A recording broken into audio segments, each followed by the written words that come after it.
I have a project that is bigger than Jagun 1 that is coming this year.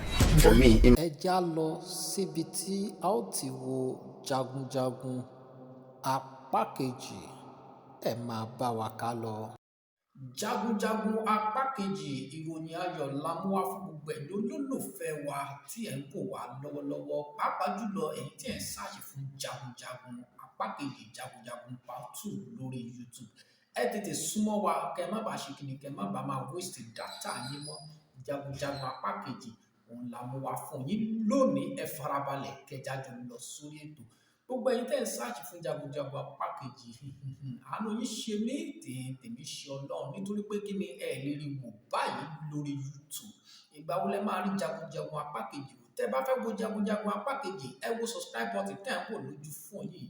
Ẹ tètè tẹ subscribe button yẹn kẹ́ ẹ subscribe nígbà tí jagunjagun apá kejì bá jáde ká lè ṣe kíni ká lè sọ fún yín pé ó ti jáde ẹ lọ wò.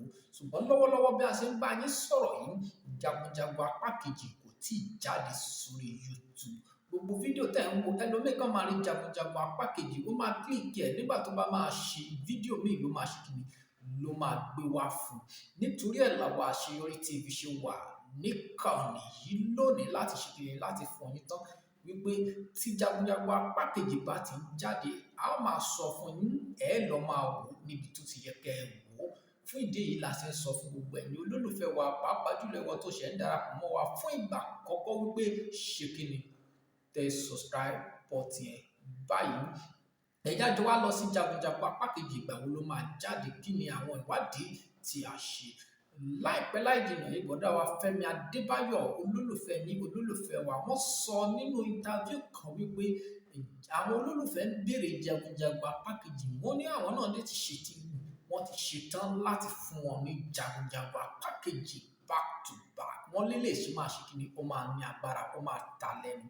Wọ́n wá ní àwọn tó ní iṣẹ́ kan ńlá tó ṣe kíni tó ju jagunjagun apá kejì lọ.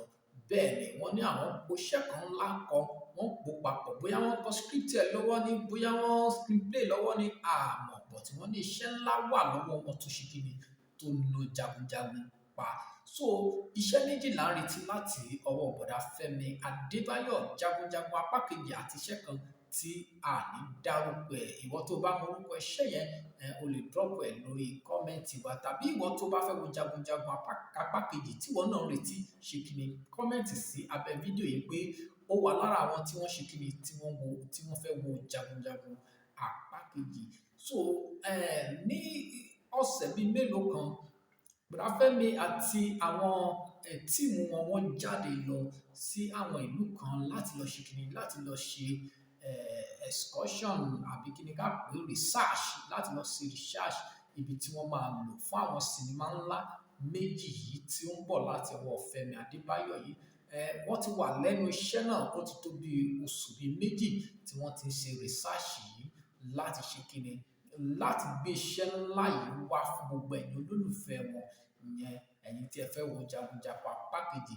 Nígbà tí sinimá náà bá jáde à ń bẹ̀ yín ni àti ẹ̀jẹ̀rì yín gbogbo ẹ̀yin olólùfẹ́ Fẹ́mi Adébáyọ̀ ẹ̀ tún máa bá wa bò bẹ̀ ṣe bo jagunjagun apá kejì. So iṣẹ́ ń lọ lọ́wọ́lọ́wọ́ iṣẹ́ ò dúró bọ̀dá ń fi ọjọ́ méje wọ́n fi wákàtí méjèèjì wọ́n fi ojoojúmọ́ ṣiṣẹ́ lórí jagunjagun àti lórí àwọn iṣẹ́ míì tí ó máa ní agbára ju jagunjagun lọ. Fún ìdí èyí ẹ lọ fọkàn balẹ̀ jagunjagun apá kejì ló kàn. Fún ìwọ tí o bá ní ìbéèrè o lè drop ìbéèrè ẹ sí kọ́mẹ́ǹtì wa o lè kọ́mẹ́ǹtì sọ́ndà fídíò yìí fún ìwọ tí o bá ní ìbéèrè tàbí ìwọ tí òun retí jagunjagun apá kejì bákan náà o lè drop kọ́mẹ́ǹtì pé ìwọ náà ṣe kí ni òun retí jagunjagun apá kejì nígbà tó bá jáde. A máa send message sí gbogbo ẹ̀yin olólùfẹ́ wa pàápàá jùlọ ẹ̀yin tẹ́ bá ti subscribe sí ìkànnì yìí lẹ́ máa rí notification wípé jagunjagun apá kejì ó ti jáde àti ibi tí ẹ ti máa gbogbo ẹ̀ lẹ́ máa ṣe kí lẹ́ máa rí bẹ́ẹ̀. A dúpẹ́ lọ́wọ́ yín a fi ẹ̀mí ìmoore hàn fún oore tí ẹ̀ ń ṣe fún wa pàápàá jùlọ ẹ̀yin tí ẹ̀ ń wo fídíò wa ẹ̀yin tí ẹ̀ ń tẹ̀lé Àṣeyọrí TV a dúpẹ́ lọ́wọ́ yín ẹ ṣé púpọ̀. Bọ̀dá Fẹ́mi Adébáyọ̀ a kí yín àwọn olólùfẹ́ yín náà ní pé ká máa kí yín. Ẹ má gbàgbé láti ṣe kíni láti tètè bá wa ṣiṣẹ́ lórí Jagunjagun apá kejì nítorí pé kí ni ọ̀pọ̀ èèyàn ni wọ́n dúró de sinimá yìí. In fact àwọn tí wọ́n fẹ́ wo sinimá yìí tí wọ́n fẹ́ wo apá kejì àwa dẹ̀ ti sọ nípa Jagunjagun apá kejì bí nǹkan bí oṣù bíi mẹ́ta kan sẹ́yìn tẹ́ bá ń bá wa lọ lórí ìkànnì wípé Jagunjagun apá kejì a lérò wípé ó lè jáde fún ìdí kan àti òmíì. Ìwọ tí o bá ti wo fídíò yẹn nìyí ẹ tètè lọ wò ó. A sọ̀rọ̀ nípa Jagunjagun apá kejì pé a lérò wípé ó lè jáde fún ìdí kan tàbí òmíì nítorí pé kí ni nítorí àwọn ìṣẹ̀lẹ̀ kan tí ó ṣẹlẹ̀. A ní ọ̀tá Fẹ́mi Adébáyọ̀ wọ́n ti kú nínú Jagunjagun yẹn nínú apá kìíní. So kò possible kó jẹ́ pé producer kò ní sínú apá kejì sinimá, kò possible. So àwa wò pé báwo ló ṣe fẹ́ ṣe tí producer ò fi ní sínú, but oyè àwọn ni wọ́n kọ story, àwa là ń wò ó bẹ́ẹ̀ ni. Ẹni tó kọ story gbọ́n ju ẹni tó ń wò ó lọ. So a ti lè sọ nǹkan tó máa ṣẹlẹ̀ nínú Jagunjagun apá kejì, àti mọ nǹkan tó fẹ́ ṣẹlẹ̀. Ṣùgbọ́n ẹja ṣe kí ni ẹja ní sùúrù gbogbo ẹ̀yin olólùfẹ́ Fẹ́mi Adébáyọ̀. À ń bẹ̀ yín ní lórúkọ Ọlọ́run, à ń bẹ̀ yín ní fún gbogbo ẹ̀yin tí ẹ̀ kàn search lórí YouTube lójoojúmọ́ Jagunjagun part 2, Jagunjagun part 2. À ń bẹ̀ yín ní pé ẹ lọ fọkàn balẹ̀, ẹ lọ ní sùúrù. Jagunjagun apá kejì ló kàn báyìí láìpẹ́ láì jìnnà. À ń fi dá yín lójú wípé ẹ máa ṣe kí ni ẹ máa rí wò. À ń fi dá yín lójú pé láìpẹ́ láì jìnnà a máa ṣe kí ni a máa send a notification fún gbogbo àwọn olólùfẹ́ wa, gbogbo àwọn subscriber wa wípé ó ti jáde. So ẹ lọ fọkàn balẹ̀. Gbogbo ẹ̀yin tí ẹ̀ ń wá lójoojúmọ́, ọ̀pọ̀lọpọ̀ ojoojúmọ́ ló wá sórí YouTube láti wá máa search Jagunjagun apá kejì. Ẹlòmíì á search láàárọ̀, á search lọ́sàn-án, á search lóru. Ẹlòmíì tí ẹ ti download Jagunjagun apá kejì bíi 50 sórí fún ẹ. Ṣùgbọ́n nígbà tó bá máa wo ọ̀tọ̀ ní sinimá tó ń wò ń bẹ̀. So oríṣiríṣi àwọn nǹkan yìí là ń gbọ́, là ń rí mẹ́sẹ̀jì wọn wípé báwo ni wọ́n ṣe lè rí ìjìnlẹ̀ tí ẹ̀ gangan wọ̀ original ẹ̀ wò. Nítorí ẹ̀ náà la ṣe wà bí.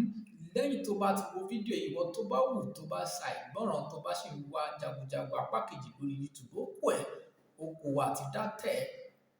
Ìwọ ló ní dátà ẹ̀, bóyá free data ló ń lò, we don't know, a mọ̀ yẹn. So àwa ti wá láti ṣe kí ni láti wá já yín tán, láti wá já yín síbẹ̀ wípé tí ẹ bá sì ń search Jagunjagun apá kejì báyìí bí a ṣe ń bá yín sọ̀rọ̀ yìí, ọ̀tọ̀ ni nǹkan tẹ́ ṣe kí ni tẹ́ máa bá ń bẹ̀. Títí dìgbà táwa máa padà wá táwa sọ fún yín wípé ó ti jáde, ẹ lọ ṣe kí ni ẹ lọ fọkàn yín balẹ̀, ẹ lọ save data yín bẹ́ẹ̀ ni, ẹ lọ save data yín, ẹ lọ fi wo àwọn nǹkan míì tí ó lè ṣe yín ní àǹfààní bẹ́ẹ̀ ni. Àwọn tí wọ́n lè ṣe kí ni tí